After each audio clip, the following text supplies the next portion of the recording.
Good evening, everybody. Welcome to the Balie. My name is Jure Albrecht. I'm the director of the Balie, and I'm also the host of our talk show, Plein Publiek, a talk show which actually is a talk show how talk shows are meant to be, with people who have actually something to say and actually get the time to say what they have to say. So tonight we're very, very happy to welcome the courageous journalist Christo Grozev. I don't think I really need to introduce you very long, but you are formerly were the lead investigator at Bellingcat, and now you have been appointed as the director of Bellingcat not too long ago. And just for full disclosure, I'm a member of the supervisory board of Bellingcat, so I suppose you could see this evening as a performance review. So how are you, Christo? It's very unusual, yeah. How are you? Feel great, and I hope you ask tough questions. I will try and do my best. Yeah, there's much to talk about. We're going to talk for about an hour, the two of us, and then we have more guests coming in about different topics of going into justice. But first, I think most of it will be focused on journalism. Then there's other aspects. There's MH17, of course, where we're going to talk about. One of the first moments when Bellingcat came sort of in the eye of the world was the MH17 investigation. You were also involved in, but another one which really caught the eye of the world was the Navalny poisoning and the way Navalny was treated by the Russians, and the discovery that he was actually poisoned by the Russian FSB.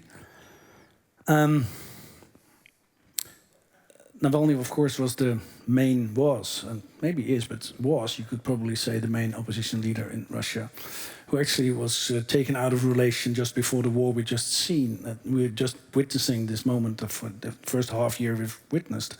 Do you think it was done on purpose to take out the opposition by the Russian, and then the war actually came, or is that too simple?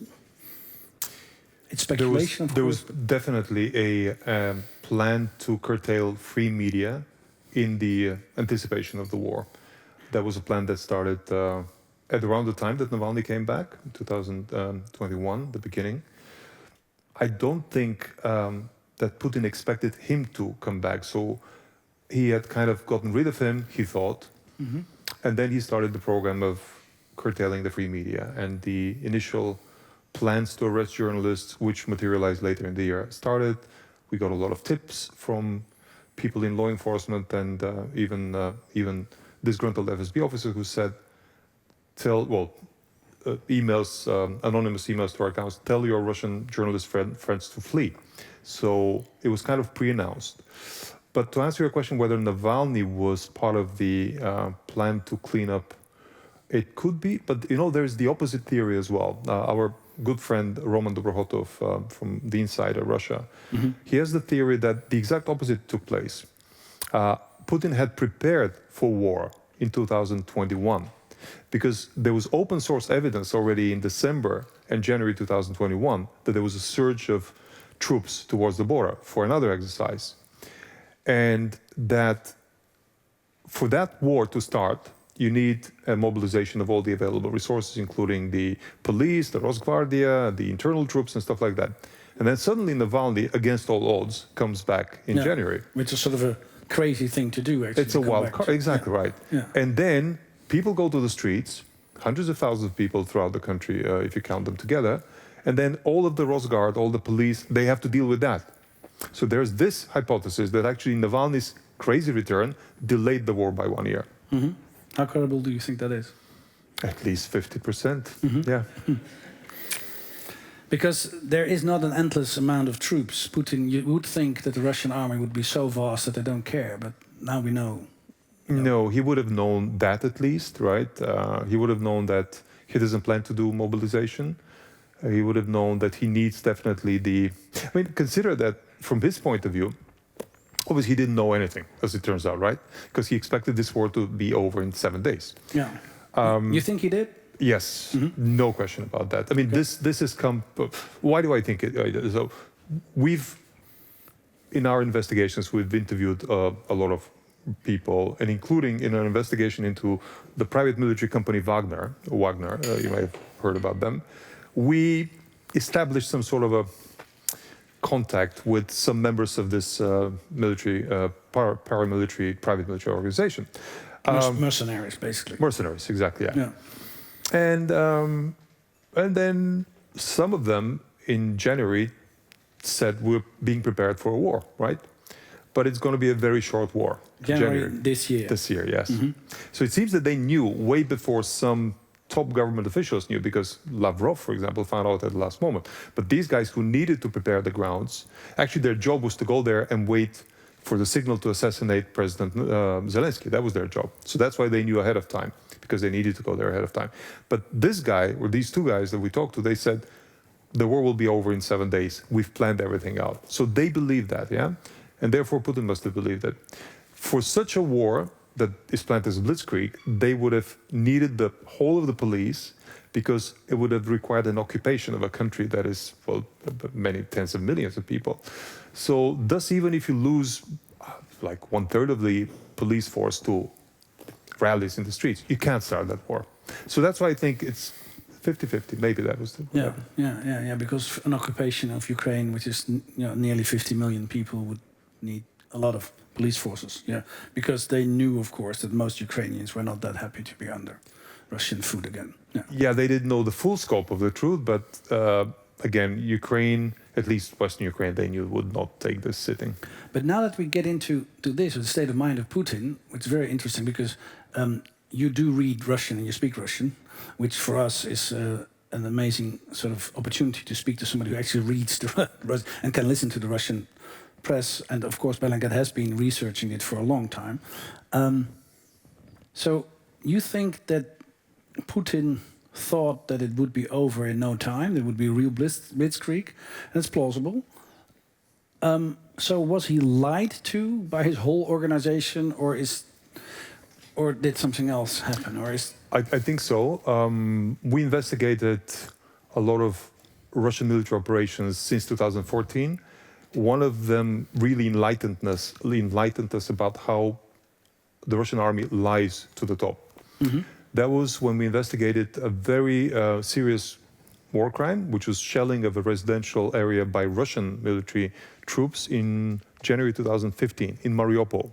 That's before people knew where Mariupol was. Now everybody knows. But then a Russian army artillery unit had crossed the border in the middle of the night to go and shell Mariupol. It was essentially terrorism.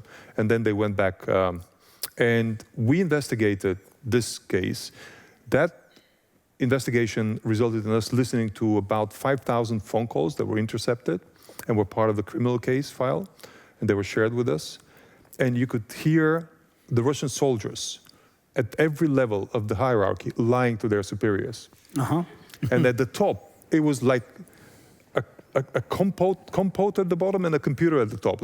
It was like a broken telephone. They were embellishing the story. In one particular case, an artillery unit had used one of these grenade launchers, and somebody put 2 grenades on top of one another. So obviously this exploded. People got killed?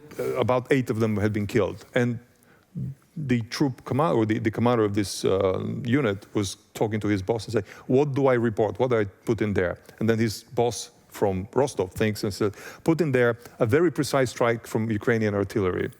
So, and imagine what gets to the top to Putin. So of course, with that attitude, he was getting a rosy picture.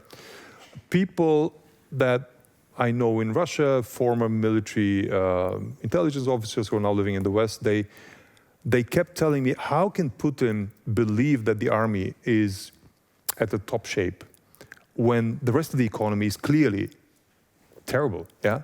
So why would somebody assume that the army is different than the rest of the economy? But clearly he did. And last part of the answer to your question is that Putin really was fed false information that there was a 5th column in Ukraine ready to hand over the country. Yeah, people would be actually waving roses when he... And this is an interesting phenomenon, because what happened was the FSB was actually charged with this, to try to recruit hundreds and hundreds and hundreds of agents that would hand over These would include people at the local government. This would include people in the intelligence services, the security service, police, in the army. And yes, the FSB had a group of 160 people whose only job, each of them, was to liaise, recruit, take these people to the Maldives for a trip, and then they would plot with them. And they would pay for their vacation. They would give them cash. So imagine 160 people, as an example, but yes, Seychelles, Maldives, we've tracked them to Cyprus, everywhere, because that's the easiest way for them to meet with their assets. They can't go to Ukraine, because and these guys can't go to Russia. It's also a nice place to go. So they go to a nice place, yeah. So imagine 160 people. Sounds a bit like James Bond, doesn't it? Yeah. Each of them was running about 20 assets. At the Seychelles. At the Seychelles. So imagine the number of trips. Imagine the number of dollars that were paid to these people. So you can track that, of course. Because, And then these people promised, give me more money. And the war starts, I come to you, yeah. And then nobody, they just took the money. They took the money. And the Seychelles. And the Seychelles trips. And delivered nothing. Beautiful. It's like scamming the scammer. Yeah. So yes, he didn't know. He actually believed that he could crush them in a few days. Yeah. So he's in real panic now. Well, I think he's been in panic since the start of the war.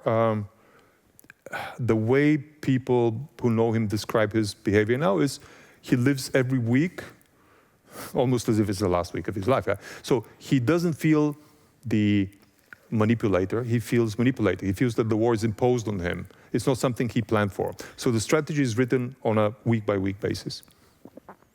That sounds really dangerous. Well, it's important to know that because we can kind of plan for that. It's also dangerous because somebody like that can press a nuclear button just like that. Yeah, I mean, if you're asking me, will he? I really hope that the current trend of the war, which shows infallibility or fallibility of the Russian army, clearly to everybody, I'm sure we'll talk about that, makes it unlikely that people around him or below him will follow his orders to press the nuclear button, because even that will not be a certain win, and nobody wants to actually be indicted at the Nuremberg 2.0. Indicted because people like you gather the evidence. Well, including us, yeah. Yeah, including, but like,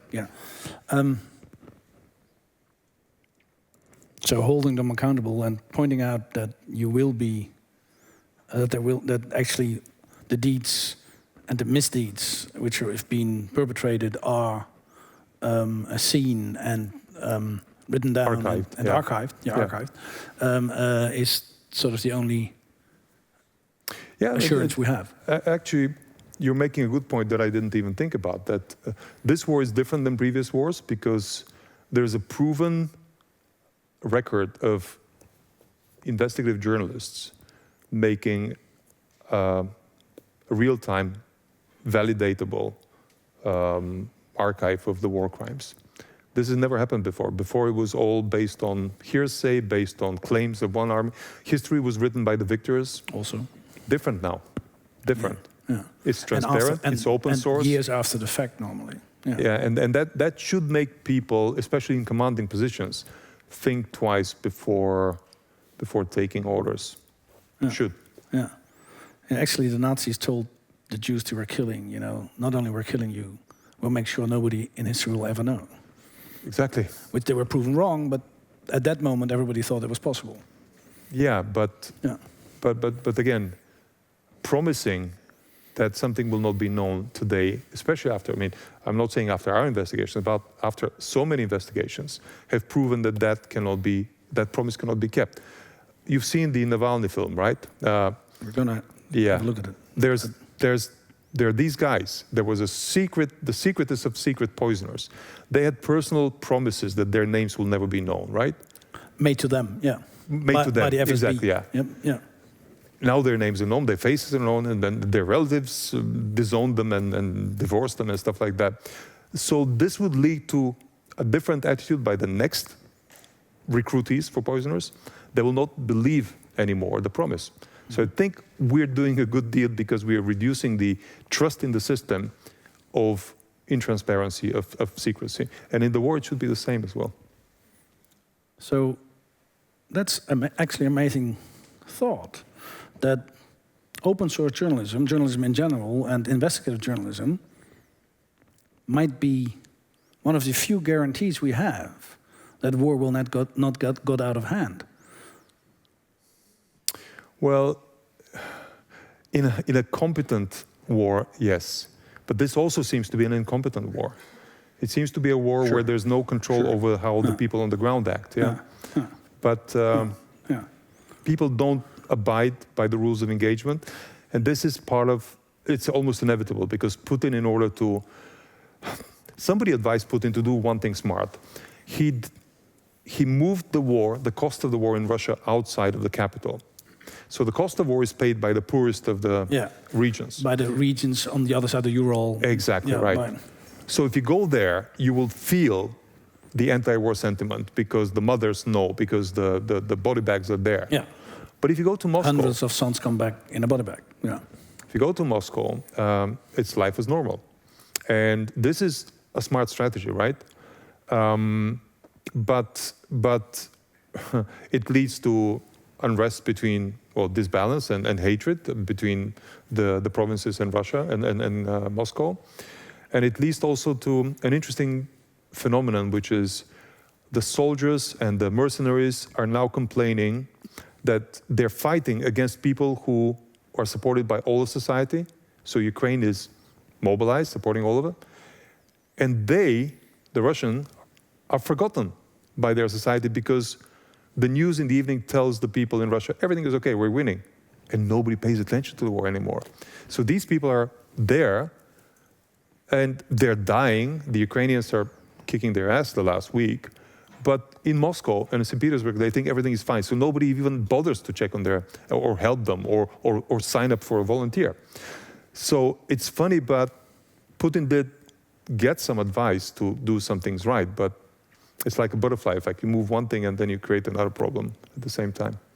Yeah, so the soldiers, and that sounds a little bit like what happened to the soldiers in Vietnam. Yeah, exactly. That they just didn't want to fight anymore because at home everybody hated them. There was no support, yeah. Or no support, or hated them, yeah. Interesting. You mentioned Navalny, the Alexei Navalny investigation you did and Bellingcat did. And let's have a short look at the first part, a little part of it, and talk a little bit. Then we have another part which I'd like to discuss. Maybe we can look at it. It's an American documentary. You feature in it. Navalny features in it. It's about the Bellingcat investigation into the people who poisoned Navalny. You just mentioned the Maldives, and how you investigated, how the Russians tried to run some assets in Kiev, and because they flew over. And here you see sort of a little bit the same thing. Yeah. Using open source to get to something and to somebody. We could talk about many things, but how on earth did you learn to do that? Because you became quite good at it. You became sort of even the rock star of investigative journalism. Where did you came across this? Well, in Bellingcat, each of our investigation actually leads to another investigation, and it's cumulative knowledge that you build. And actually, often we're led to a new investigation not by a current incident or a current event, but because there was some residual data from an old investigation that we haven't yet processed. Databases, data, emails?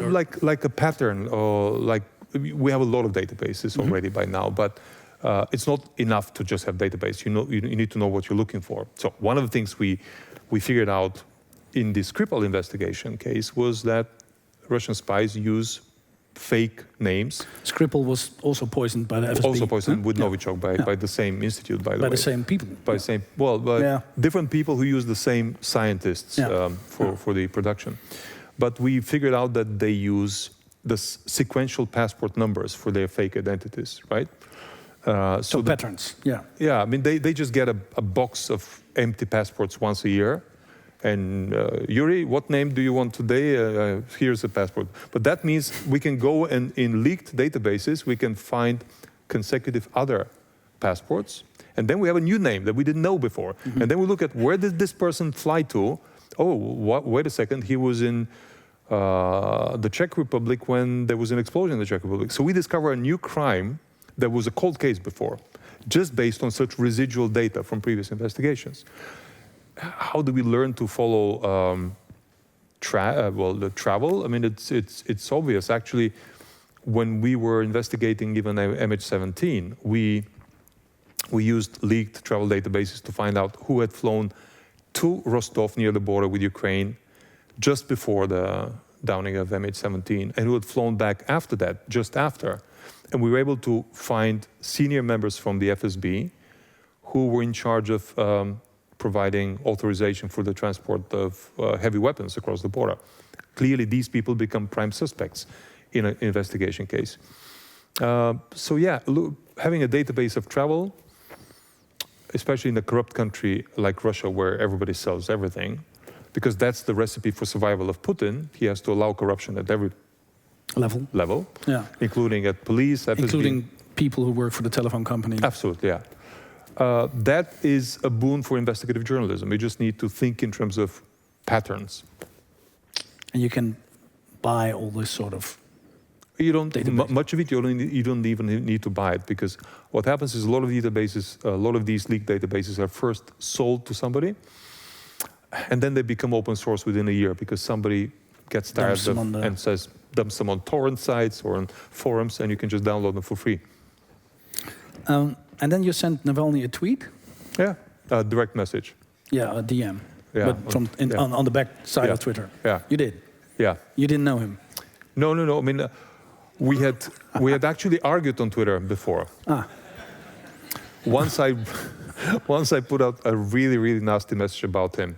I watched it. This for a Dutch audience, this will be understandable. I think in 2007 or 17 or 18, he appeared on a TV debate on YouTube, because no TV would ever allow him on in Russia to be. He went on a TV debate, the YouTube debate, debating Igor Girkin about the future of Russia. And I went completely mad on Twitter. I said, how can you debate with a war criminal? If this, pointing to Navalny, is the future of Russia, I don't think Russia has a great future. But I know that he's not the future of Russia, because they're much better Russians than he. So that's, of course, what you tweeted. Yeah. That's what I tweeted, and he found that out, and I wasn't very happy. Anyway, but of course he was curious what I had found. So he said, call me on Zoom, but make sure the camera is on, because I need to be sure that it's you and not the FSB, right? Yeah, the FSB has deep fakes as well, that they could have actually faked you. But and then so I called him on Zoom, and he said, "Why are you recording the call?" And I was thinking, because I'm going to be making a movie about it. Did you tell him? Well, I told him that, and he said, "Me too. Switch off. We'll discuss it later." Okay, and then, I mean, after a lot of investigation, you, the two of you, and actually Navalny on the phone, managed to get. I mean, first you tracked down who was his poisoner, and managed to get him on the phone. Let's have a short look at that amazing moment in investigative journalism. You have to see the documentary, obviously, but these are two parts of it. Again, we can go into many aspects of what we've seen here, but first, let's be very critical, like you asked. You're working with Navalny, which is a politician. I mean, isn't Bellingcat supposed to be independent journalist? You know, he's the opposition leader. He makes his own movie. So how do you have to see that? Obviously, a lot of what we do is unprecedented, and we have to consider each. Absolutely. Well, look, morning, I felt like I was living in a script written jointly by Albert Camus and Franz Kafka, and I was like, how can this be happening? Yeah. It didn't help that we had written the article the whole night and argued with our really strict editors, so everything was through water in the morning. Seemed like anyway. But I asked myself one question: if this was not Navalny, but it was the most hateful, unpleasant Russian politician that I was investigating. Yeah, there's some very hateful types. Yeah. I actually visualized somebody, right? Zhirinovsky, I mean, he died in the meantime. But I visualized him. I said, would I be doing still this? And the answer was yes. Yeah. Because this guy a government tried to kill him. And this guy is not getting any chance of justice in his country or anywhere because nobody's going to investigate this crime because of the principle of legal sovereignty. That means only the country where it happened can investigate it. Will it? Will Russia? No. No. So his only chance, or her only chance of justice, is us giving him this moment of him confronting the would-be killers. That's the only chance of justice that Alexei will have. So, for me, it doesn't matter that he was Alexei, it just matters he was a person who was not guilty of anything that requires the death sentence. And even if he were, it will not. It's not legal to kill somebody in secret. Yeah. So even if he would, yeah. Okay. So that means that you're amending a wrong international justice system. Yeah, that's clearly where I see, and many of my colleagues see, our niche, which is filling in this void in the international legal justice system. It has two voids. For crimes that are perpetrated by a country in a foreign country. The Russians in Ukraine. The Russians, or the Russians in Syria. In Syria, or the Russians in Germany when a Russian killer killed an asylum seeker. The Americans in Afghanistan. The Americans in Afghanistan, Russia in Salisbury, and so on and so forth. The current legal system requires, it has something called legal assistance. So let's take the example in Germany. The guy was killed by a Russian guy carrying a fake identity passport, and Germany asked Russia, according to the international rules of legal exchange of information, please tell us who this person is. Does he really exist? If not, this face, these fingerprints, does it match somebody else? And Russia provided a bunch of bull, right? They said, yes, this is the real person. We've checked his fingerprints. So Russia lied. This is a big gap in the international, because if we hadn't jumped in to provide the actual evidence of who this person is, whose fingerprints they are, who the tattoo belongs to, the German prosecution would have had to trust the Russian government. Had to? Why? Because there's no alternative. There's no mandate for Germany to go and investigate in Russia and find anything in databases. So according to international law, yeah. And the German prosecution turned to their intelligence service, and the intelligence service said, we don't know. They probably did know, but they weren't allowed to tell. That's also possible. And it would not be deemed evidence if the intelligence service... It is. In German courts, the intelligence agency, if they say that something happened, it can be taken. It's hearsay evidence, but it's still evidence. I know that they didn't have all the information because the prosecution told us that after we provided the bunch of evidence, about 10% of that was confirmed by the intelligence service. So, yeah, that's about right.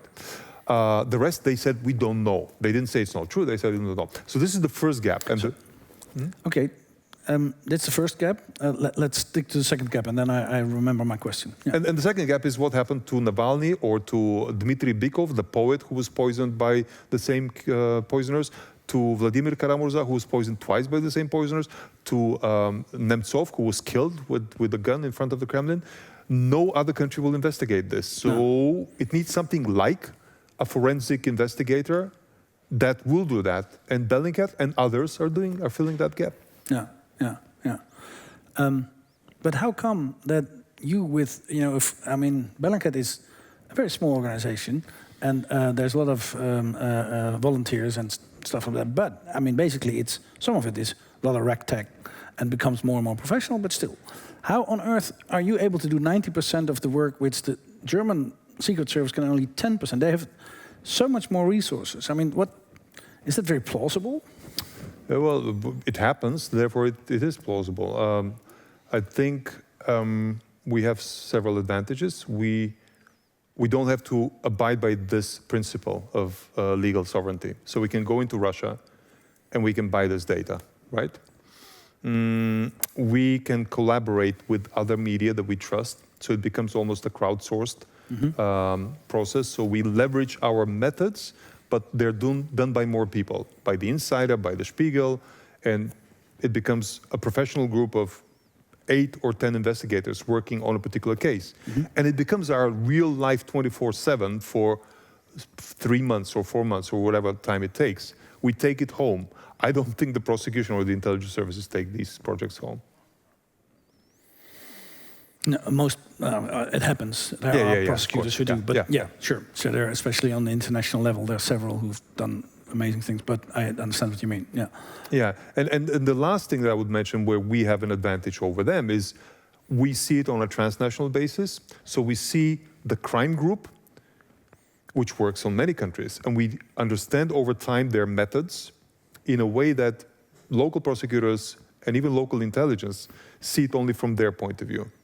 So you need to accumulate knowledge from many markets to know how the FSB work abroad, how a different part of the FSB works abroad, because this is not just the FSB, this is the VIMPEL, it's a subunit of FSB which goes after Chechens, they report directly to Putin and so on and so forth.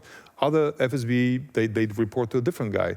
GRU have a completely different skill set and mindset. They explode things or they poison with Novichok. So you have to understand this. And I don't think local prosecutors have enough experience, because they only see occasionally every 10 years one crime of this type. Yeah. So they don't have the they're not specialists enough in that respect. And then it sounds very nice that you say, well, this is a Russian citizen which has been killed by its own government. There's no redress. There's no possibility of. I understand that. And then you say, I would have done the same with Uranovsky and stuff like that. I tend to believe you, but can you remember a moment where you were investigating things or stuff where you thought, well, this is. Yeah.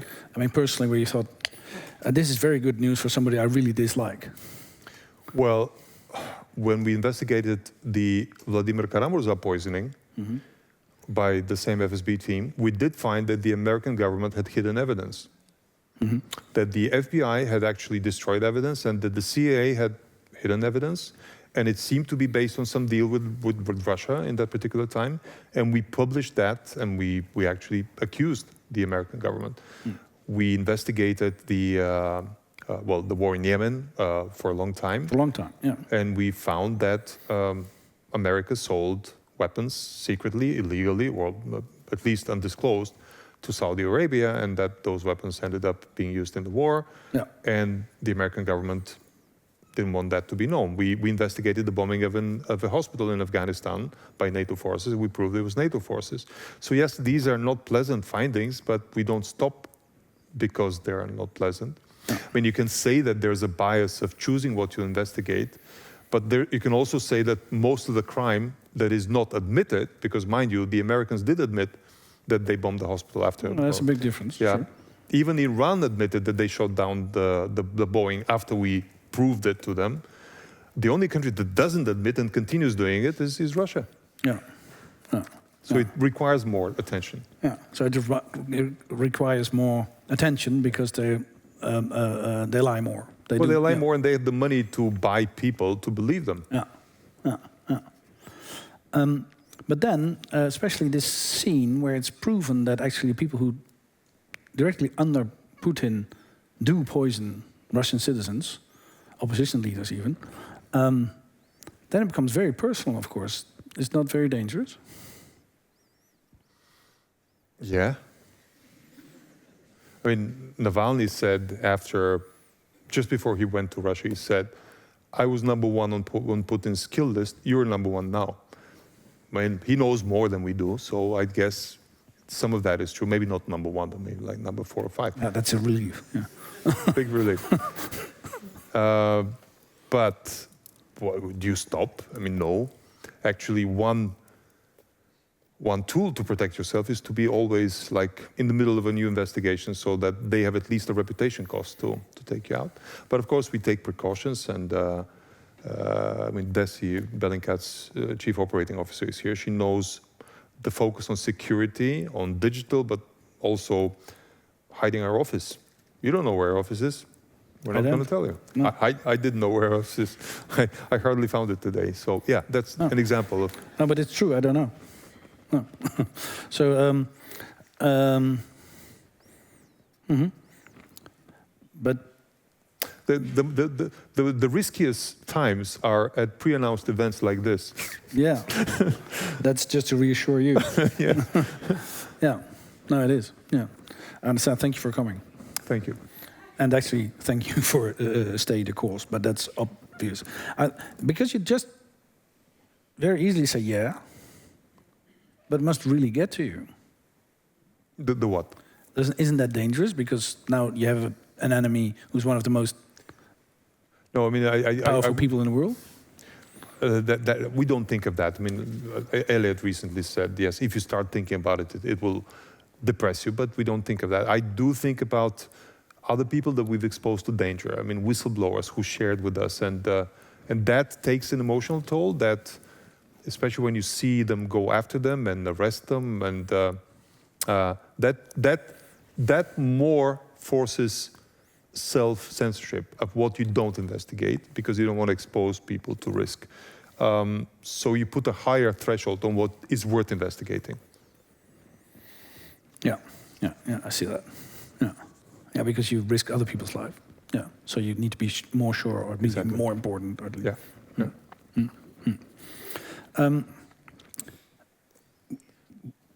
We also, I'm thinking about this, but yeah, I see that. Yeah. But then you take yourself out of the equation, which is what normal people would call courageous. I think I don't know. I'm not saying you're not some normal, people say crazy, yeah. I think it also depends on what kind of family you have. Like Navalny was allowed, encouraged by his family to go back to Russia. We all think that's crazy, but he's in a camp now and probably will die there. Yeah.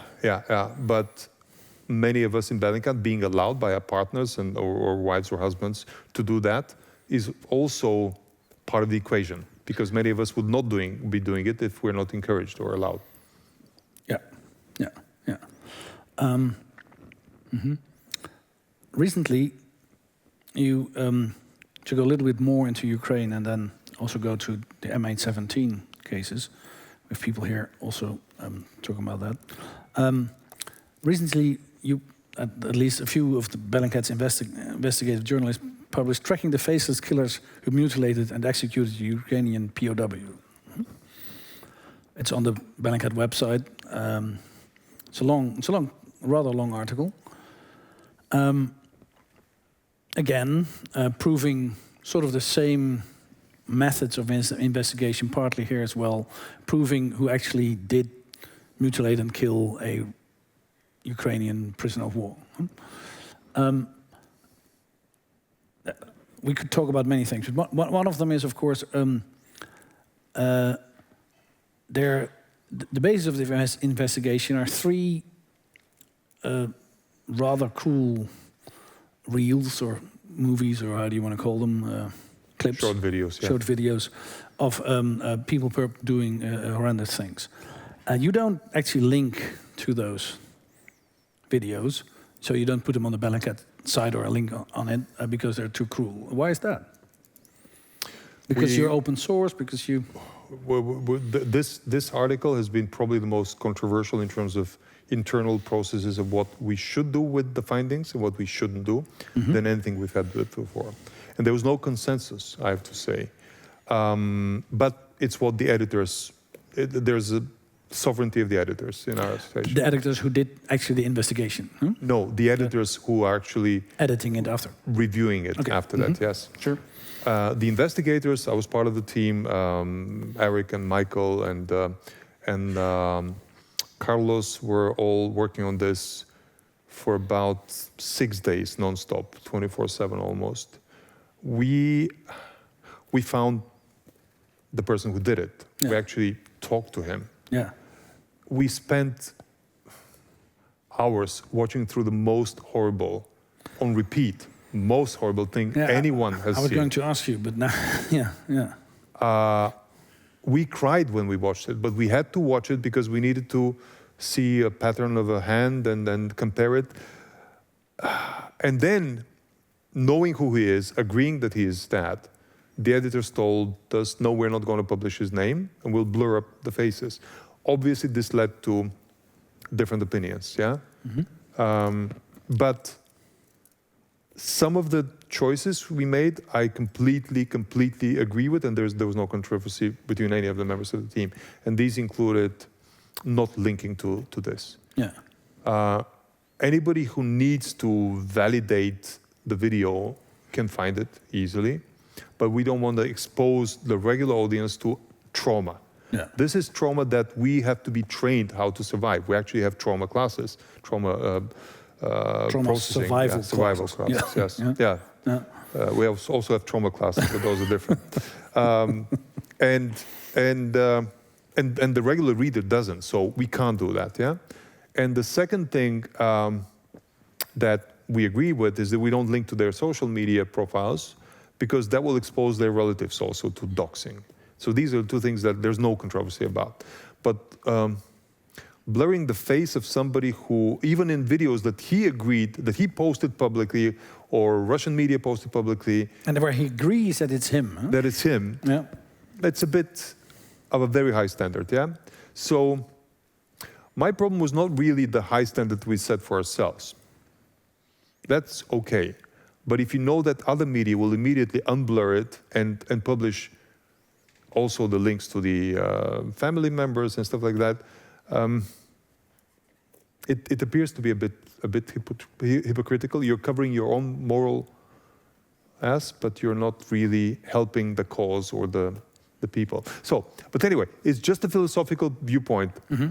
I'm proud that we took this high moral road, despite the fact that many accused us of just being crazy by blurring everybody's face. And there's one other argument to be had here. I mean, you're either convinced of your story or you're not. This looks could look like you're not convinced. And we were convinced. Yeah. Otherwise, you wouldn't even have published it. Yeah. Yeah. Yeah.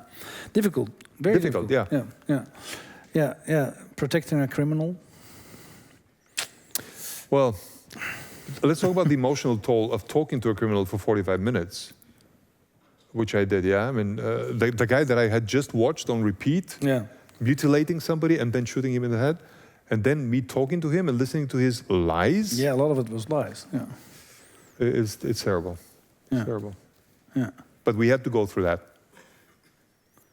You do? Yeah, we had to. I mean, Why? we had to give him the right of reply, the right to comment, and believe it or not, some of them, like we saw with Kudryavtsev, they tell you more than you knew. Yeah, also in this case, isn't it? This guy also. Yeah. He actually, in his lies, he said, oh, this was done by Ukrainians, this video of Ukrainians. And I asked, do you know where they did it? And he named the place where he was. So that's how we found it. Yeah. So in order to get results, you probably have to. Yeah. Also, you have to because it's his right to respond. Yeah, exactly. Yeah. It's a very high standard, isn't it? It is. I don't think a lot of daily press, whether it be the Times or the Süddeutsche, always, call the minister for. Well, I mean, they should. Maybe they should. But you know what they do? I mean, of course, they send an email or they send. And then they said there was no comment. And they send an email to the military of Russia asking about this. And of course, they get no comment. We found his number. We called him. Right. We spoke with him. And actually, twice or three times. And that takes an emotional toll, but I think it's worth it. So, are you willing to actually traumatize you and your editors out of sheer journalistic ethics? Well, I'm not criticizing you. I'm just wondering whether that's. I mean, the problem is there's journalism. This case had taken so much public attention, and there were people who were saying this is not real. This video is fake. Mm-hmm. And then there were other people who said, "Oh, we found the killer. We found the guy," and they put a completely. Well, maybe not innocent guy because he was also a Russian soldier, but not the guy who was in this video. And they put his name out. And these were like volunteer researchers who did that. So they doxed the wrong guy. So we had the obligation, first of all, to say, was this a real video, authentic or not? Because if it's not authentic, it would be also a story that Ukraine would have created this fake video, which is horrendous. That's a very important point, of course. Because if you're wrong, actually it explodes in your face and actually does damage to other people in the conflict or other sides in the conflict, or to the Ukrainian side, or to Yeah. So if you're not very sure and if you're not everything in place, it will. But if you're not very sure, you should not publish. Yeah. Exactly. Yeah. And so you have to go through all this pain and effort to do it. Okay. We've talked about a lot about details of investigative journalism. We will talk about justice also. But maybe first, before we go to the MH17, now you've become director of Bellingcat. Is there anything you think that Bellingcat, what is there something of we do more of the same, or is there something you think that the next phase? Well, first of all, director of Bellingcat means nothing. We are a very flat organization where everybody has almost the same say in vetoing overall decisions, and that's good. It's a journalistic organization, but a very flat one. Yeah, with a very flat one. We are having annual retreats where we redefine the next phase. We look at what has happened, where we have gained advantages over the rest of the open source or the journalistic world, where we still have risks, and what we've done potentially wrong. Fortunately, we've not had a single wrong identification, which is the most responsible type of our investigations, right? Because you pointing to the wrong guy is it's quite amazing if you see how many people you actually did uncover. Yeah. But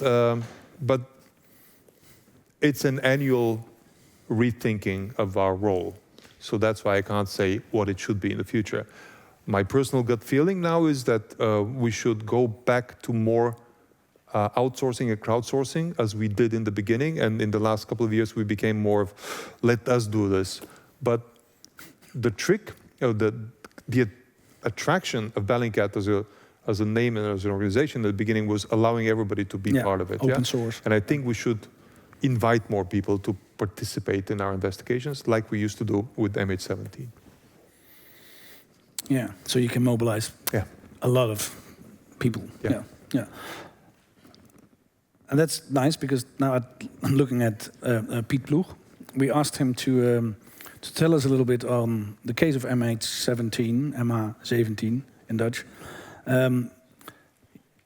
how he experienced the Bellingcat investigations. And Piet Ploeg lost 3 family members in the MH17 ramp and he is chairman of the Stichting Vliegramp MH17, consisting of relatives of the victims. Very warm welcome to you, Piet Ploeg. The floor is yours. We've asked you to.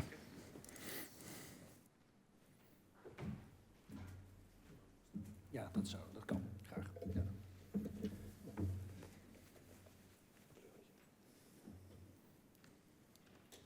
Thank you, Yuri. We go back to 2014, the year that the war in eastern Ukraine actually began. The year when on July 17, flight MH17 was shot out of the sky with a Russian Buk system. The 298 MH17 victims were in fact the first non-Ukrainian victims of a war that began earlier that year. But it was also the start of a long period, and we are now 8 years on, in which massive disinformation campaigns about guilt and responsibility for the downing of flight MH17 from, among others, Russian troll factories saw the light of day. In the days after July 17, more than 100,000 messages were posted with incorrect information about the circumstances of the disaster. And to this day, this disinformation continues, not only from St. Petersburg, but also by Russian-affiliated figures elsewhere in the world. Time and again, we see in the social media the most terrible fabrications, but also pictures of victims in the crash area passing by. We have also seen videos of Russian-minded journalists in the crash area who treated found human remains shamelessly and disrespectfully. And this was and is, for me, for us, very heavy. The bereaved families want to know exactly what happened, why it happened, and who was responsible for the death of their loved ones. The investigation was very complex. After all, information had to come from a war zone. Russia was obstructing the investigation, and all information had to be checked and checked again and again and again. Now there's a criminal file of more than 70,000 pages. The criminal case against 4 suspects will come to a conclusion on November 17, and the world is watching. Meanwhile, the Joint Investigation Team is still investigating other people involved. And for 8 years, relatives have been waiting for the truth and for verdicts from Independence Court of The Hague and Strasbourg, and also the ICAO. You know, my parents, they lost their son, daughter-in-law, and grandson. They died shortly after each other in 2019. And they died with many, many unanswered questions. And so did many other relatives. The search for truth and justice is of elementary importance to us as next of kin. But this search is also a burden. We are constantly confronted with information and disinformation. The criminal trial also has a great impact on us. After all, time and again we hear what happened before, during and after the disaster. In the courtroom, we heard tapes and reaction from suspects that showed blatant indifference. Maybe you remember the pictures of soldiers, maybe Russian soldiers, proudly and smiling broadly, posing on the wreckage of the plane. What do you think that does to us? Or we were confronted with detailed information about what exactly happened. This was regularly too intensive for us to hear. Then the emotions were audible and palpable. During the trial, 105 relatives made victim statements, and in many statements it came out how much the violent loss of loved ones, but also the opposition and deception by Russia and the many alternative scenarios presented have affected them. So much so that we asked for psychosocial help for relatives in the meantime. Also during the victim statements, there were moments when we couldn't take it anymore. And with us, also lawyers, prosecutors, judges, and members of the press were very touched to hear so much misery, but at the same time, to see so much dignity in the speakers. One of the relatives stated in his victim impact statement, and I quote, "I do not wish to live in a world where a passenger plane gets shot down with the death of 298 people and nothing happens. I do not wish to live in a world where those responsible just shrug their shoulders and say, 'It had nothing to do with me.' That is why this trial matters. Revealing the truth is part of justice."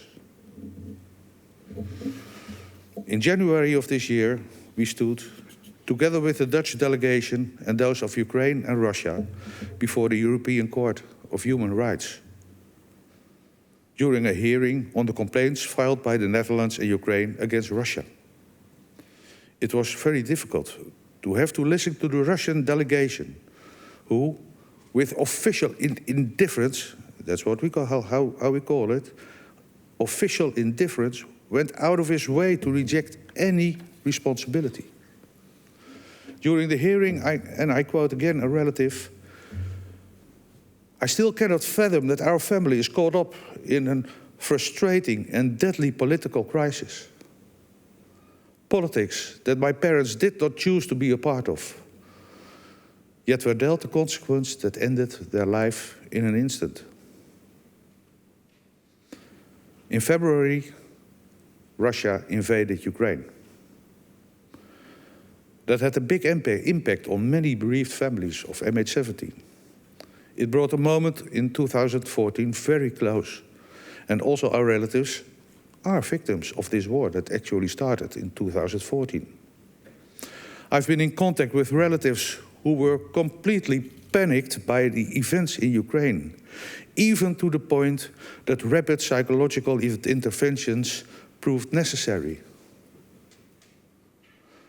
But back to the search for the truth. 2014 was also the year of the founding of Bellingcat. Bellingcat has played an extraordinarily important role in the search for the truth and in keeping the MH17 tragedy on the public agenda.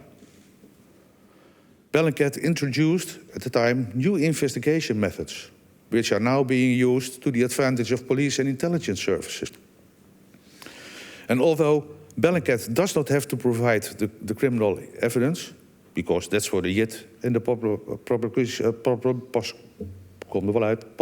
public prosecution do so. Kan zo gebeuren, hè? Whereas the public prosecutor's office was rightly investigating in secret, Bellingcat brought out important information about the facts and those responsible. For us, this was an important mental support in such a difficult time in which we sat with many, many questions and did not yet receive answers. Ultimately, the independent Dutch court will determine where the book system used came from which location it was fired, and whether there's sufficient evidence to reach a conviction. But it's undeniable that Bellingcat has played an important role in the search for the truth and suspects and information the public, and informing the public. And we are very, very grateful for them, we are very, very grateful to them for that. And I also expressly addressed here Christo Grozev as the representative of Bellingcat. I will end my story again with a quote of a relative. I hope, he said, I hope one day to conclude the air disaster in the knowledge that justice has been done, in the knowledge that civilization overcomes barbarism. Dank u wel.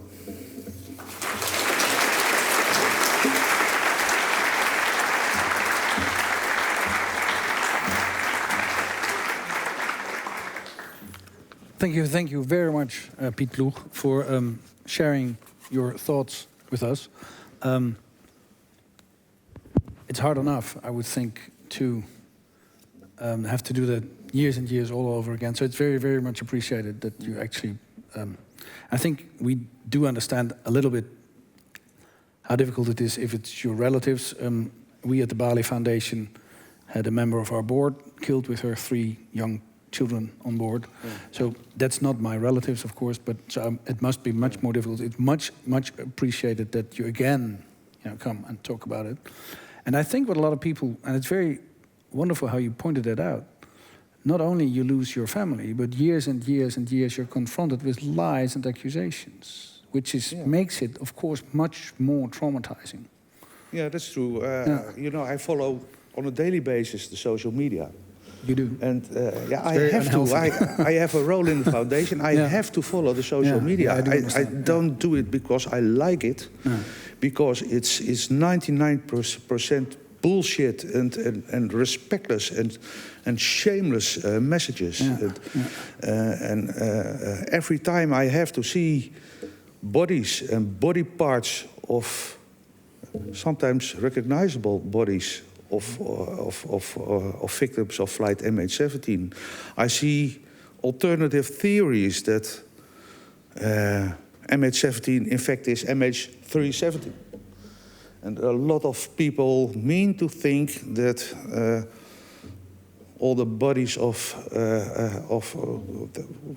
which are found, that they are in fact not our family members, but bodies of the people in MH370. And when they ask and where are the bodies of where are the passengers of MH17, these idiots on social media say they are abducted by satanic sects, and they are aliens, anywhere. yeah.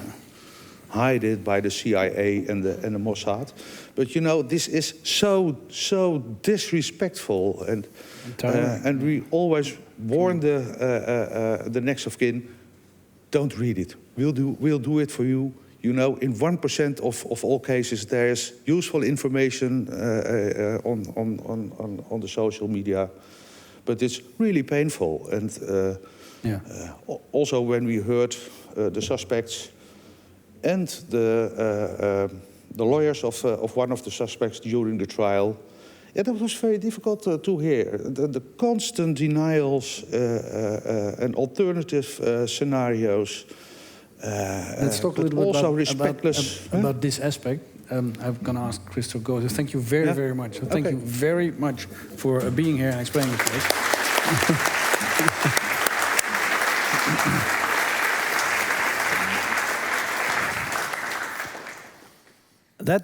That aspect, we've talked about the journalistic part. We talked about how to get the evidence, how to get the truth out. But of course, the aspect that people who've been victims of the perpetrators of the wars of the MH17, of the role in the disinformation which is going on and the traumatizing effects of disinformation,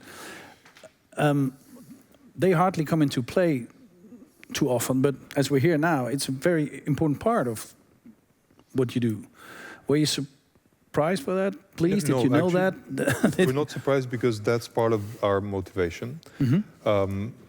You can help law enforcement by giving them reports of your findings, and you can take pride in the fact that in the final court proceedings, Bellingcat was mentioned, I think, 37 times or whatever, more times in a negative context by the defense team.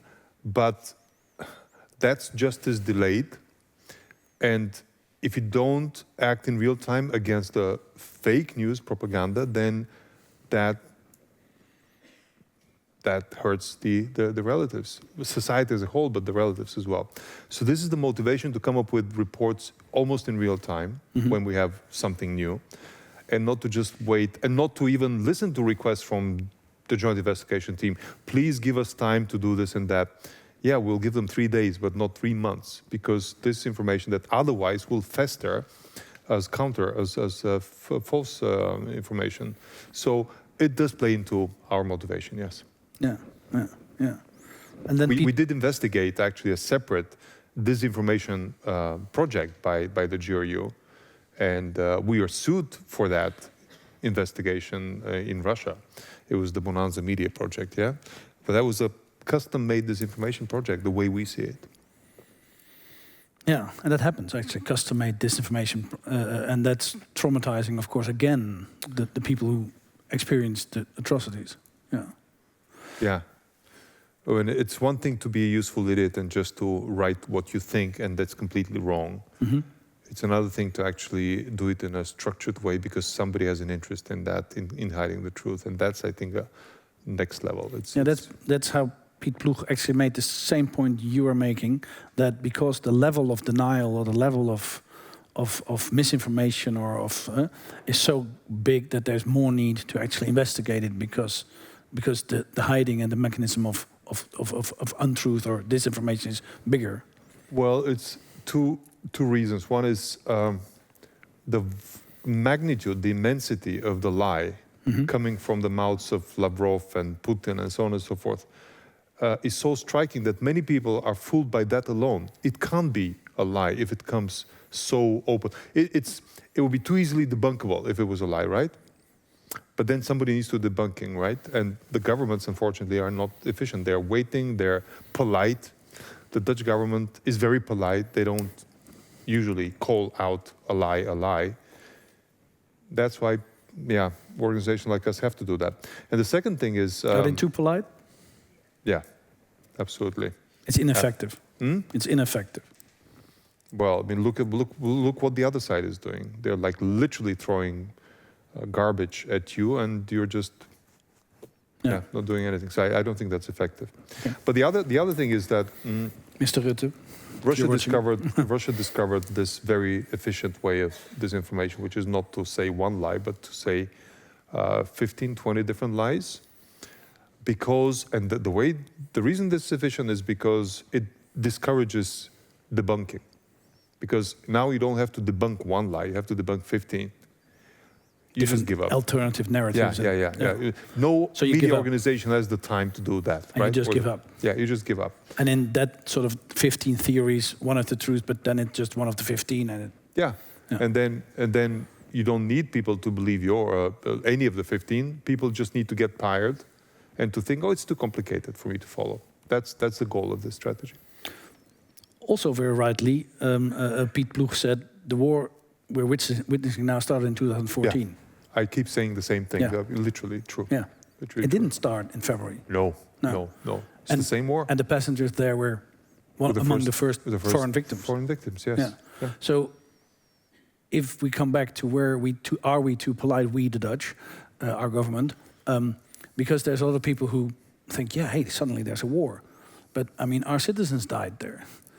Yeah, that was, in my view, it could be qualified. I really would like to hear Marike's point, but it could be qualified as a war crime as well, because even though it was a mistake, and I don't claim that Putin tried to kill Dutch citizens, but it was such a predictable mistake, it was such a careless mistake. That is at least negligence. It was total negligence. They should have known that using this equipment in secrecy, by denying they're there, not declaring a war, illegally being there, but using it also in this way that deprived the equipment from the precision that it is intended to have by being part of a radar network, because they wanted to do it in a stealth manner, illegally. That alone was a decision that qualifies as, in my view, a big crime, a political crime. You pointed to Marike de Hoon, and we're going to talk to her as well.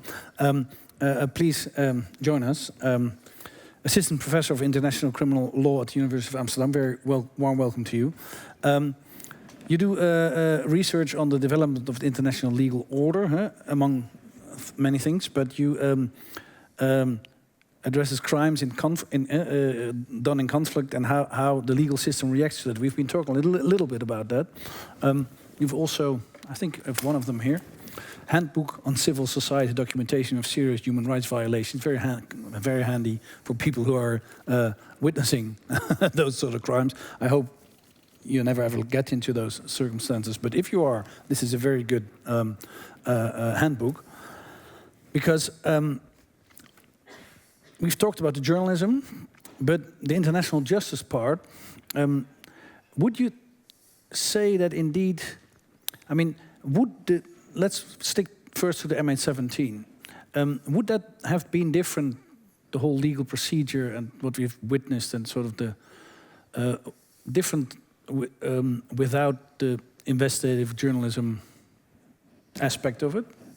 Definitely, that's definitely what I think. I think the work of Bellingcat has also been very important in that respect. And there's a couple of things. Sort of one parallel, also adding to what you were talking about, also from the Dutch state's perspective, because there's two sets of proceedings going on. Yeah. There's proceedings going on against the state Russia, and there's criminal investigation, criminal trial prosecution, where a verdict is coming on 17 November against 4 individual perpetrators. Just heard the perpetrators, yeah.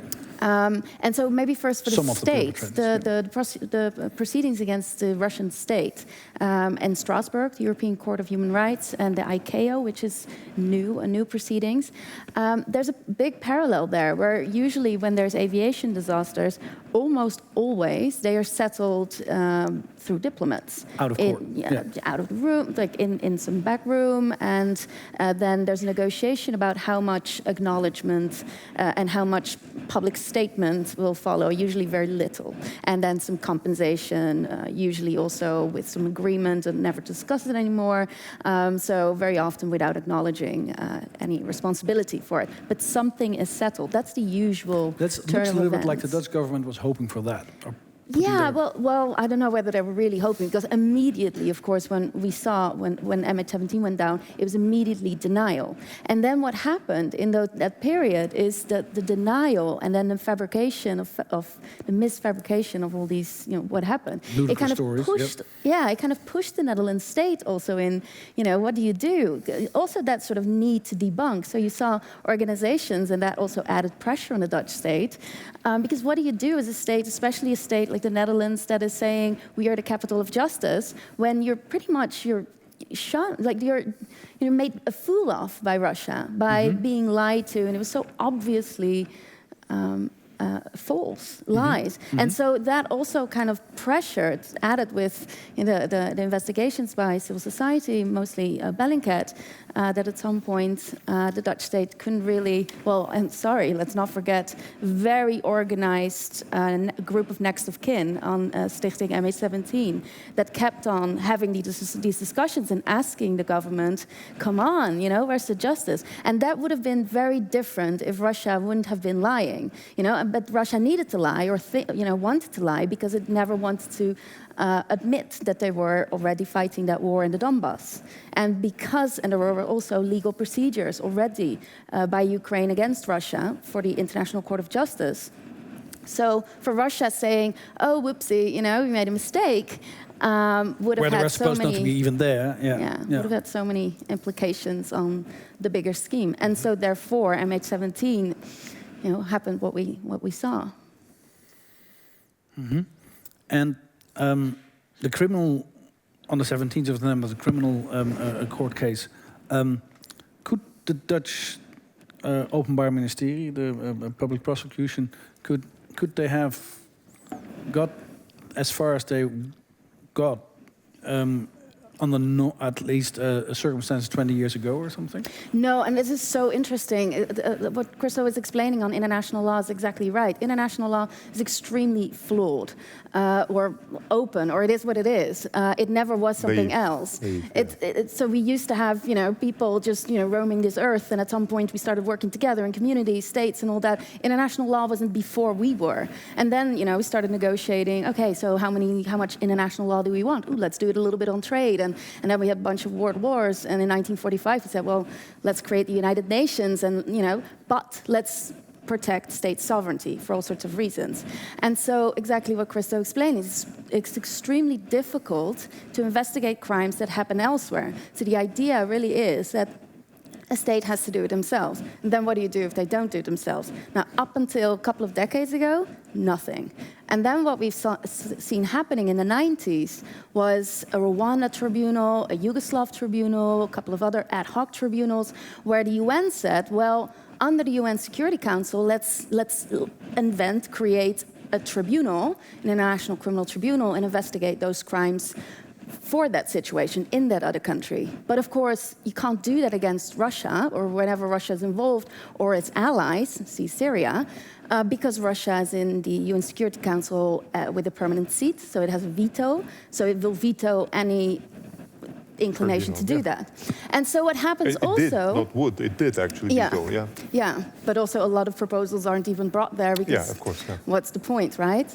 And so what happened in the same period of the last decades is that also domestic authorities started to build sort of their capacity in thinking, well, can't we also do more domestic prosecutions of international crimes? And Ukraine also has been developing this, especially with the situation with Russia getting more and more tension, but also other states. And this is also very much inspired by civil society, having people having smartphones and taking pictures and having video footage, and then OSINT people thinking, hey, I'm not part of any public investigation, but I'm sitting behind my computer and I can do all these awesome things that Bellingcat is doing and that we saw a few examples of. And then suddenly you have something that we used to not have. You actually have evidence, or at least information that might be evidence and might actually be reliable enough to be used in a criminal trial. So before we didn't have that. Now, So nation states could easily say, we don't have any evidence, we don't particularly like what's happening there, we cannot investigate. Yeah. And now there is suddenly probably might be legal evidence. Yeah, exactly. Yeah. And another thing that's really important also, and you explained it very well, why organizations like Bellingcat can also be so successful and effective, is that these national prosecutions offices, they are very tied to their own jurisdiction. So they're not really allowed to do much unless it's a Dutch, so looking for the Dutch perspective, unless it's a Dutch national, it's either a suspect or a victim. Or perpetrators. Yeah, so a suspect perpetrator, or you have this doctrine of universal jurisdiction. So that's the idea that for the worst crimes, and those are the types of crimes we see happening in Ukraine. And in Ukraine, yeah. Yeah, so aggression, war crimes, crimes against humanity, and genocide. For those crimes, there might be a possibility for national authorities to investigate crimes that have occurred elsewhere. That's only the top of the pile. Yeah, only the top, but that's the ones that we're actually talking about. However, almost every state, or actually every state, they've limited to having some sort of a link with their own nationality. So again, for instance, for the Netherlands, we will only then open investigation if a perpetrator suspect is in the Netherlands or is about to enter. And so what you see, and Bellingcat doesn't have that problem, is that for a Dutch prosecutor, for even to start taking a testimony of a refugee, think for instance the Yazidi, it's really difficult for them to actually having sort of the connection to be able to open the dossier. And so organizations like Bellingcat, they don't have that problem. So that explains partly my earlier question about the Germans having only 10% of the evidence and a bunch of investigative journalists, no offense meant, having the rest. So that's because... And now you're even like pointing out like the Germans and the Swedes actually are front runners in this. Yeah. So they're even so the no best blame to them, example. but okay, yeah. We are not in Holland. No, but I think I hope it is discussed. So, and this has everything to do with the topic, or everything, but a lot of things has to do with the topic of structural investigations. So Germany and Sweden, they have started, they've sort of reinterpreted this kind of these jurisdictional boundaries that we struggle with universal jurisdiction, to say, well, it is like also it's also like to start an investigation, even though the perpetrator, suspect, isn't about to arrive in our country or isn't there, but could be prosecuted elsewhere or at a different time, or maybe, who knows, we kind of disconnect that if the chances are high enough that it will come to an investigation, to a prosecution. And so these countries have actually now the ability to open an investigation a bit more similar to Bellingcat when the ties are a little loose. And the Netherlands isn't doing that yet. They can't do that yet. So what you're actually pointing out, if I understand correctly, is that because of this open source investigative journalism, OSINT stuff, actually international law is changing. So every citizen or journalistic organization can change, so it can fill in a little bit of the huge gap in international law? It's not necessarily changing the law, and also the in practice. that sense, but it's changed the effectiveness. Yeah. And so suddenly, whilst maybe if I think a few decades ago MH17 would have happened, the Dutch prosecutions would have said, this is just too complicated. And also, in and of itself, evidence gathering in an ongoing armed conflict is so difficult. But then you're pointing out, this is a handbook. Now you're pointing out do's and don'ts, almost literally. Literally, and a journalist, I mean, are you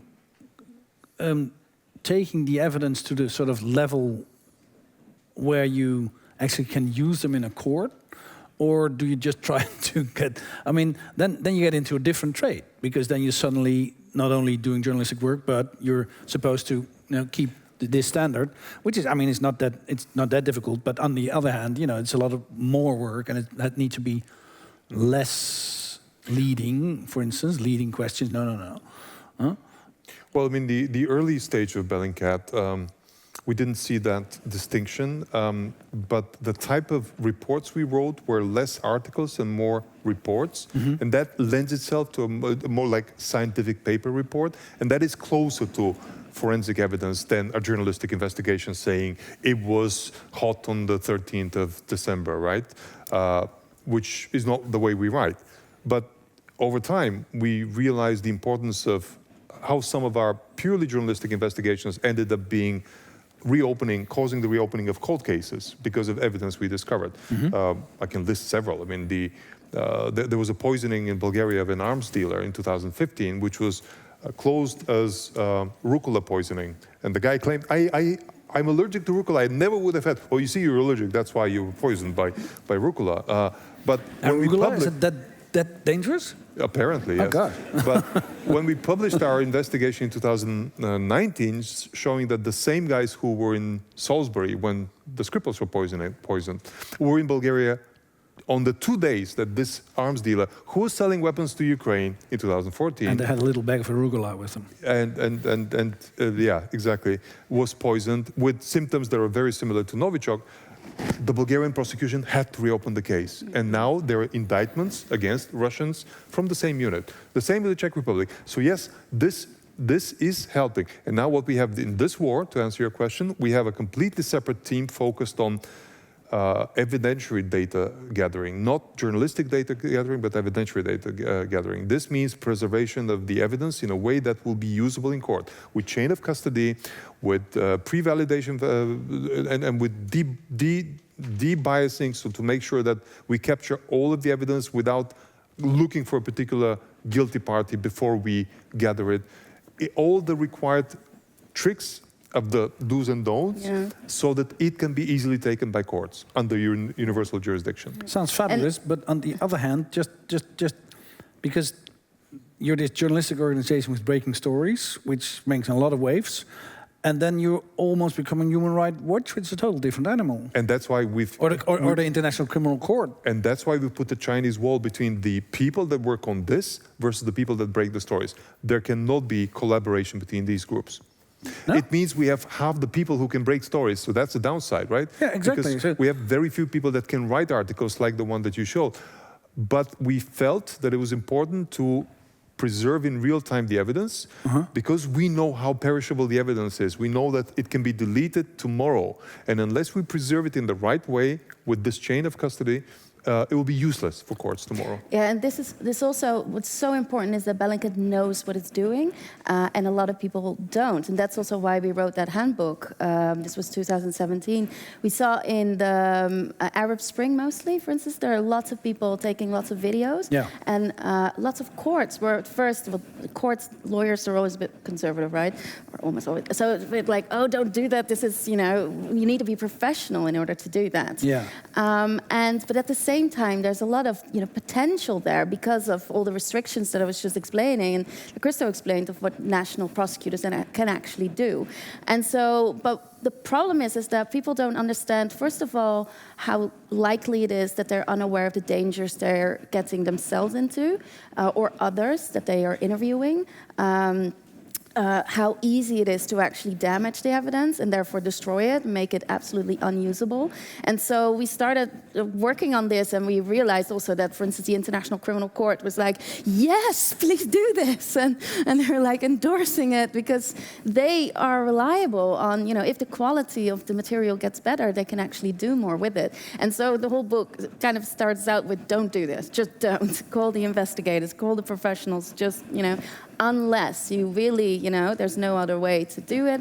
And then loads of sort of checklists and exactly what you say, like a chain of custody, just a form in it so that you need to write down exactly where you found something with the date and with all sorts of descriptives. And every time you give it to someone else, people need to sign off on it so that it can really be retraced what steps the material has undergone. Because eventually... The video material is... Yeah, a judge... video, yeah. No. Yeah, exactly. But a judge, in the end, like for it to be actually information usable in court, a judge needs to be able to verify its reliability. And where it comes from. Verify that it's not tampered with. So indeed, also if you make a video, the ideal situation would be, no one does that, but the ideal situation is that right after you make that video, you put it in like a sealed bag, and you kind of put a sticker on it and sign it, like a seal, so that the metadata can't be tampered with, and that eventually the investigators, the professionals, the courts can actually see that. And this is, of course, theory that hardly ever happens, but there's a lot of things that you can do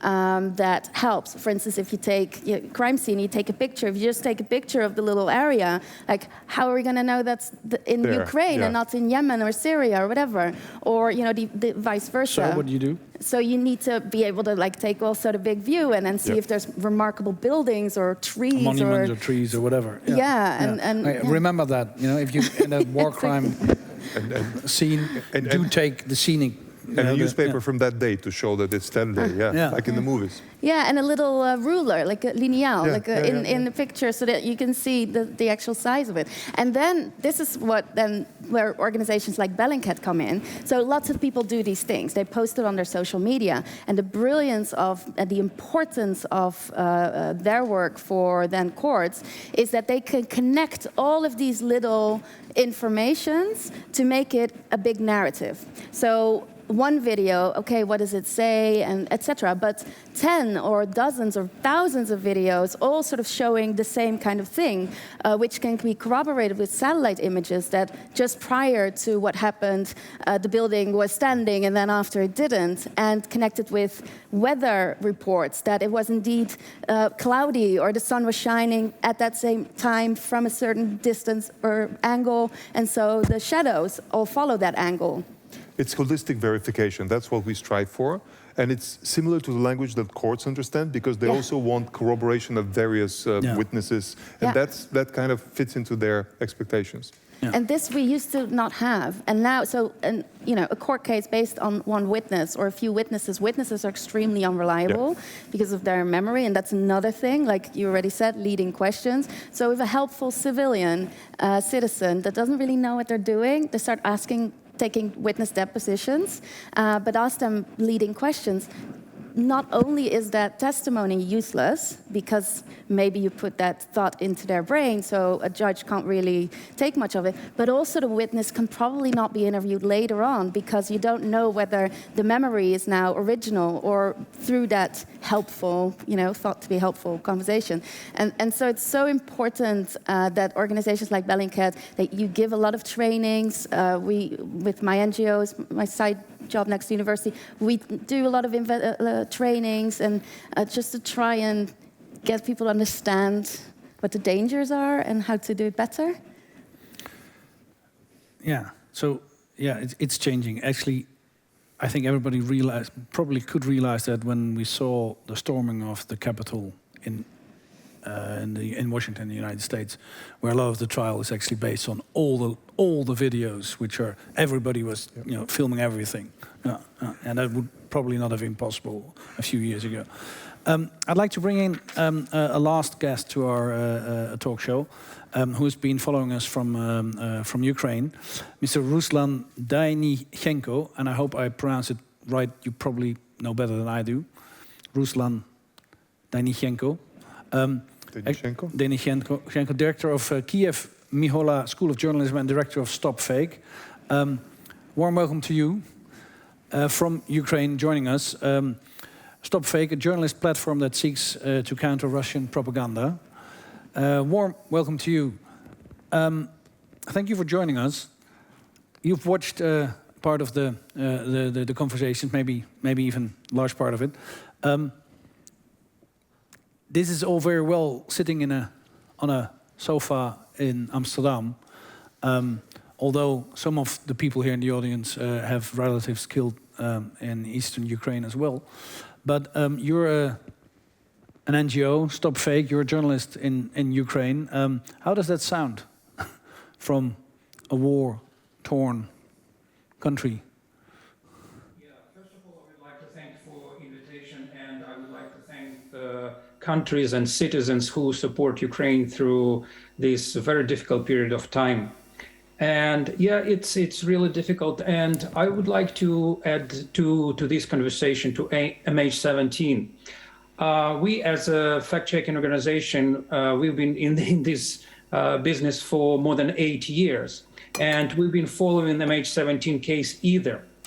And we think that not just those who pulled this trigger or who gave an order to shoot down MH17 plane, but also those who produced all these lies, all these fakes about MH17, they should be prosecuted, because basically what they did, they helped these criminals to avoid prosecution, to avoid justice. So that's what we do for 8 years. We monitor Russian media, and we collected a huge collection of Russian fakes, not just MH17, but all kind of fakes. And we are ready to present all this evidence. We consider this information as evidence to the court that will prosecute, as I said, not just those who committed this crime, but those who were involved, all this Russian propaganda men and women. So you're saying something interesting, many interesting things, but one I'd like to follow up a little bit on. You're saying that you could hold the people who spreading fake news accountable not only in the ethical sense of the word, but in the they can be prosecuted for being part or being part of the crime, because they kept the perpetrators out of reach of justice. So they're complacent. They're how do you say that? Accomplice. Accomplice after the fact. Aiding Yeah. and abetting. Yeah. Yes, exactly. We think that all these people, all these propagandists, they committed crimes because they help to avoid justice. Yeah. And they might be part of this the same court hearing in MH17 case. It might be a different hearing, but I think they shouldn't avoid to be punished in court, because it will be a very important lesson for other people who will ever try to use propaganda, to use disinformation as a very powerful weapon. This weapon, Russian propaganda basically helped to fuel this conflict. It's and a huge part of responsibility for this war lays on Russian propaganda. This propaganda machine did a terrible thing. Marieke de Hoon, how do you look upon that? Would that legally be possible? I mean, Yes. then spreading propaganda or lies becomes a crime. It's not my specialty, so don't pin me down this. Okay. However, I do like, so for the Dutch prosecution, they have said that they probably don't want to go down to sort of those kinds of crimes, but would encourage Ukraine to prosecute those crimes and working together with that. That being said, like, the Dutch will always probably say, oh, let's keep it limited until they really have enough evidence. It takes up a lot of resources. So, like, for instance, take the example of Bellingcat. Just keep on pushing with your evidence, and who knows what happens. And collaborate with Stichting MH17, and who knows where you get. But in the end, it doesn't matter too much probably where these people are prosecuted. Like, also, like, in the way that we look at it from international criminal law, is that usually tends to be best to prosecute where the crime has occurred. In this case, most of the victims are actually Dutch, so that makes it different, right? That makes that sort of the most grief for that particular MH17 situation is sort of based here in the Netherlands. So in that sense, there's an angle to try and push the Dutch to do What this. do you think, Christo, of the idea of prosecuting people who actually deliberately spread fake Actually, news? we've been advocating for this, and we've been even suggesting this through our contacts to the Joint Investigation Team, because we have the evidence. The Joint Investigation Team on the MH17. On the MH17, yes. Because we have at least some evidence that shows who originates the fake stories at the GRU, at the military intelligence. These are the people who can't say they don't know the truth. Yeah. These are the people who actually have the task, or the self-imposed task, to fabricate, knowing that they will cause human suffering.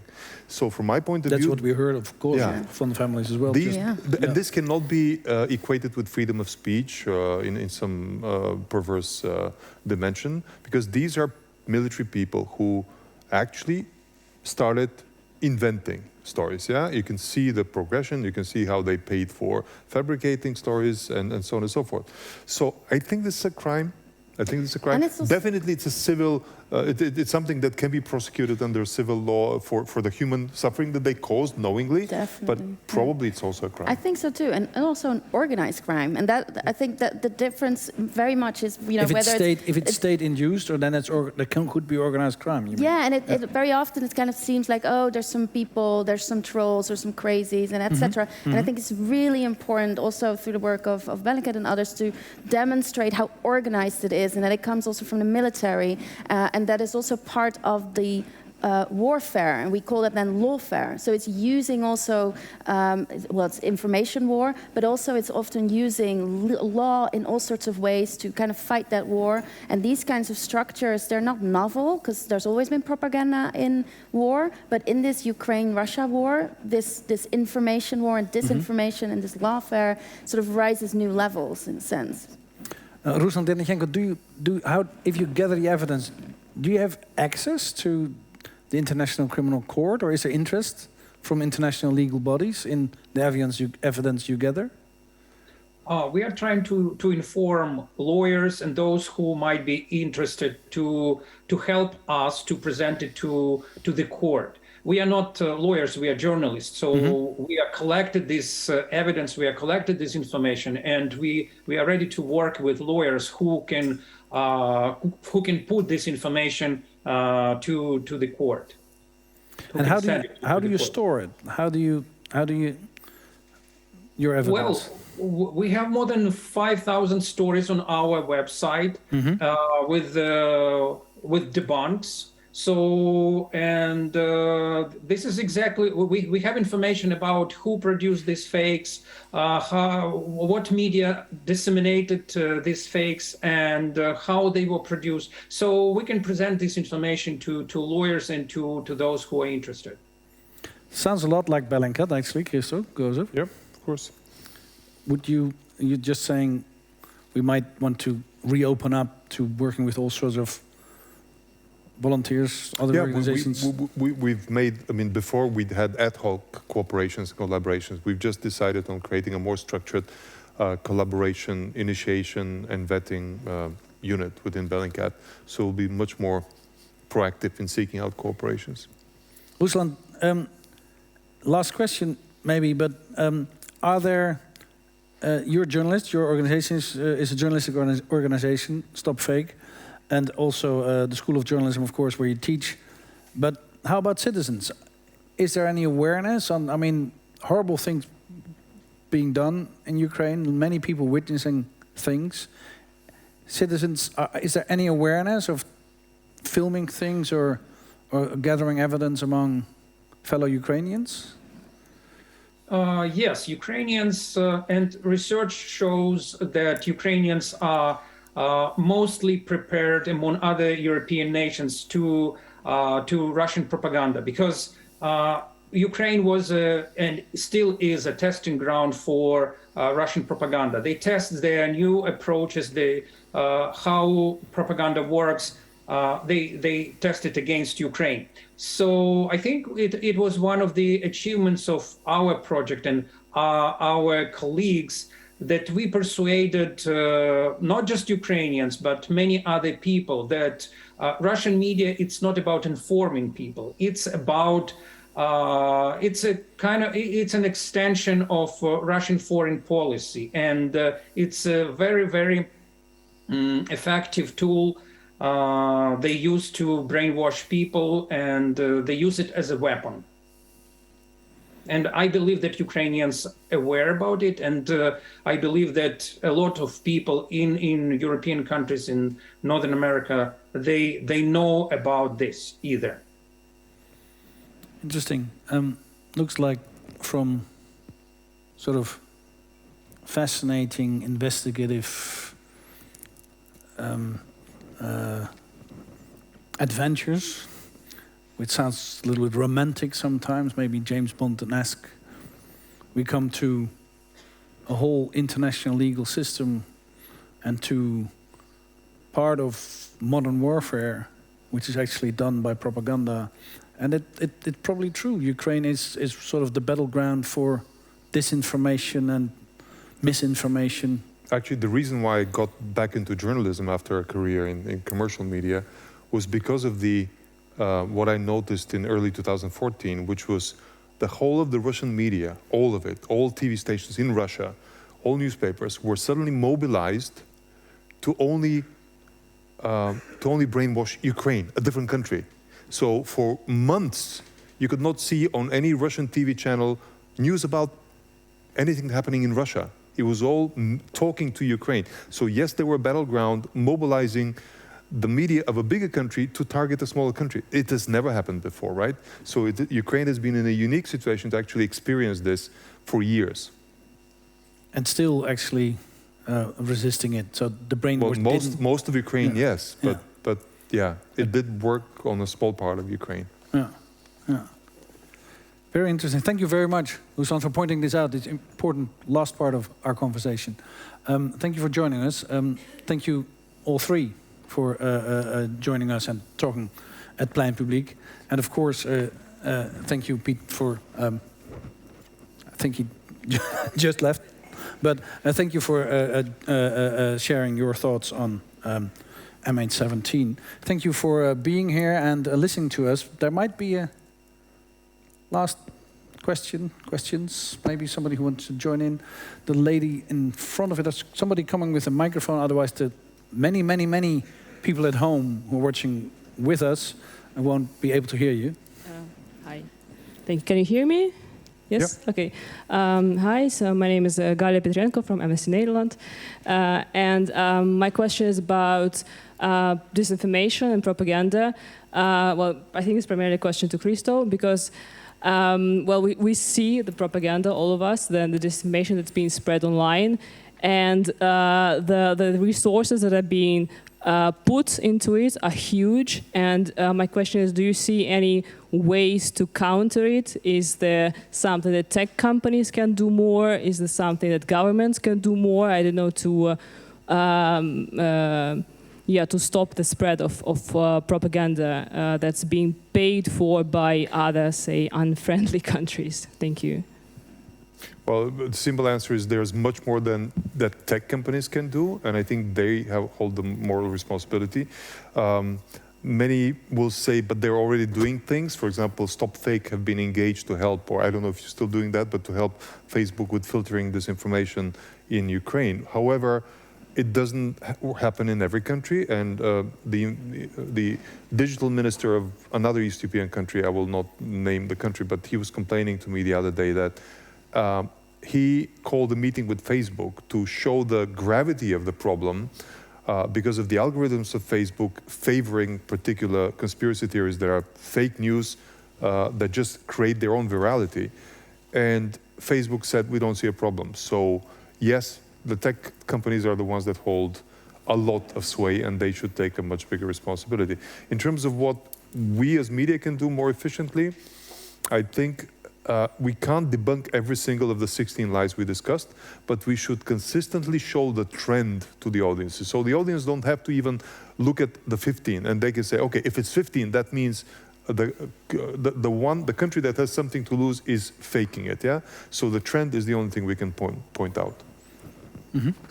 There's a question with a gentleman over there who's raising his hand already for quite a while. Hey, I'm Chris. I also do OSINT research, and I have a question in regards to the rise of OSINT work that came up during the Russian-Ukrainian war. Is that ethics open also... source investigative work, open source OSINT, investigation, for the people who don't know, is that ethics are also becoming more important, in the sense that a collective showed up on the other side called the Rebar Collective, who actually was more Russia favorable, and started geolocating things, not always all right, because I checked some things, they were way out of hand. But one of the things was a building that tanks got saved in, probably from Ukraine. And what happened is that the Russian army actually started bombing that building. So what that raises is the question, when OSINTers do things and volunteers do things, it does come with the danger that opposite parties can also use it to damage people or damage the Ukrainian army. Mm-hmm. How do you think about that, like the ethics of OSINT and collectors that also show up that do this? I can only say that this is a very, very serious question today, and it requires every media to make their own choice of what is more important, transparency or activism. And maybe activism is important in a time when there's a clear evil party and a clear defending party. But other media prefer to err on the side of transparency, and then they can become a tool, a weaponized tool for one of the armies. And it is a big problem, but I don't have an easy solution. You have to look at it on a case-by-case basis. It works both ways. I mean, the videos posted by with motivational goals by the Russian soldiers or the Russian commanders often expose their location and leads to shelling by Ukrainian, and the other way around. And the one thing where you're right is that journalists tend to more happily show something that exposes Ukrainians in this case, and inadvertently causing OSINT intelligence. But it's the new reality, and we are still figuring it out, and I think for the next 5-10 years, we'll still be figuring out where the safe ethical barrier is. Thank you. And the lady with the black dress and the white dots over there. Thank you very much. I'm Vera, the director coordinator at Free Russia NL, the NGO that helps Ukraine and is anti-war oriented. Christo, I was fascinated when you were explaining your motivation for helping Alexei Navalny. You mentioned something about that he doesn't deserve a death sentence.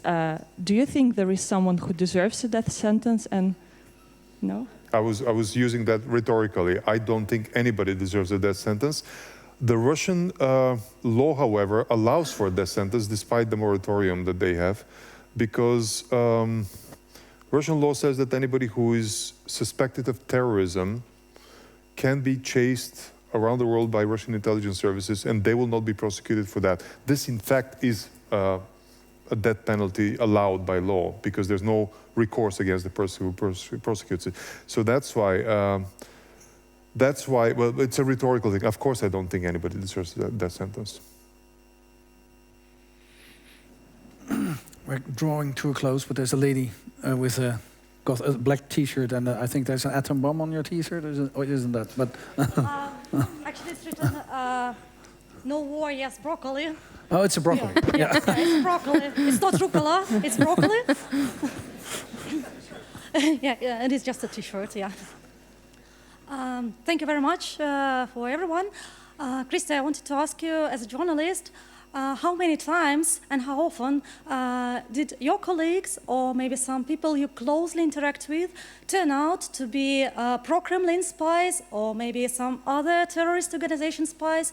And maybe you can give us some advice how to find out and what to do after that. For many years, we didn't even assume that that was a possibility.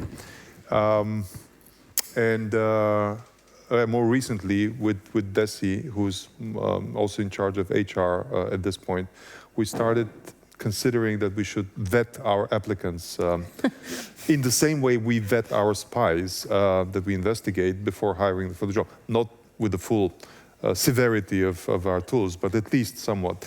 Because, of course, you have to assume that when you become successful, bad actors will try to infiltrate you. So we don't know of any at this moment. We know of attempts to get such spies into our training courses, yes.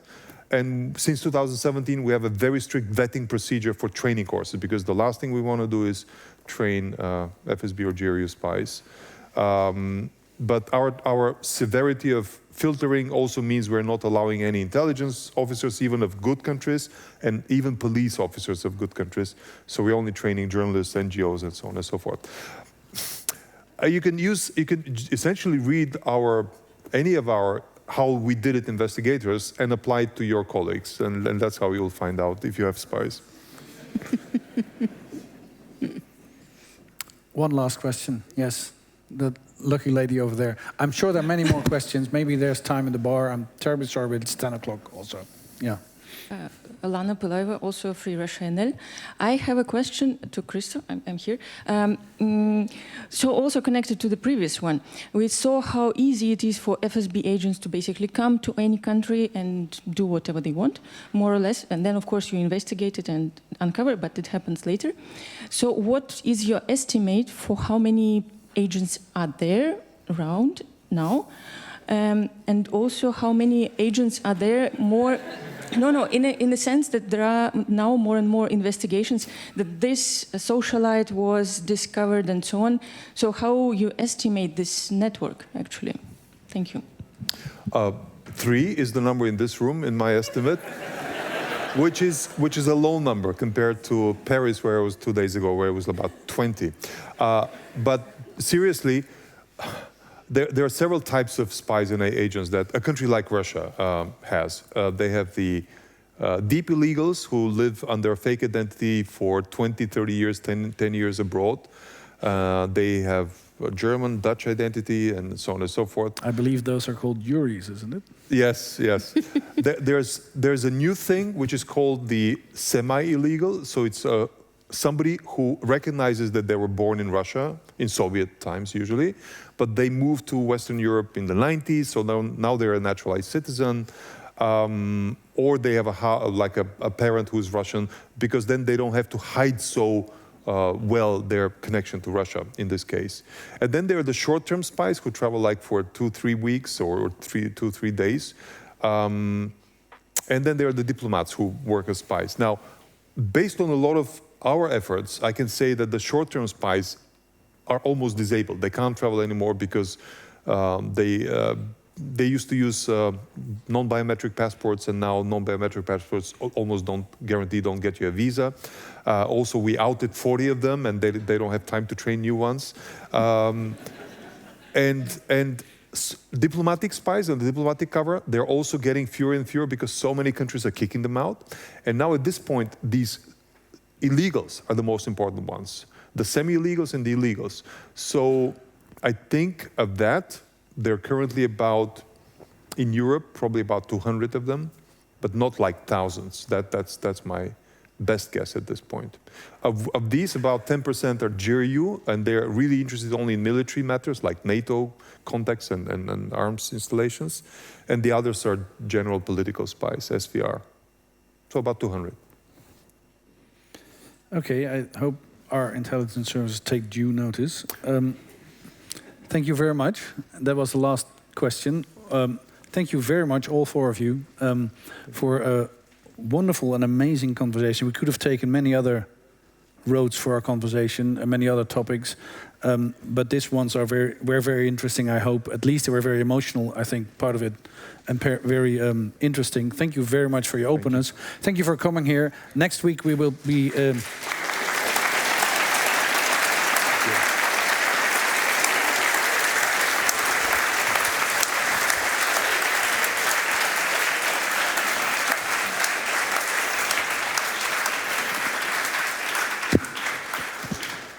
I hope to see you again next week. Among many other things, we were talking about the Dutch press, Dutch investigative press, and about, with an amazing bunch of international journalists, Turkish descent, reporting on Turkey, how to report on Turkey, and talking to Orhan Pamuk in the same sessions. So I hope to see you again, and thank you very much for coming. Thank you.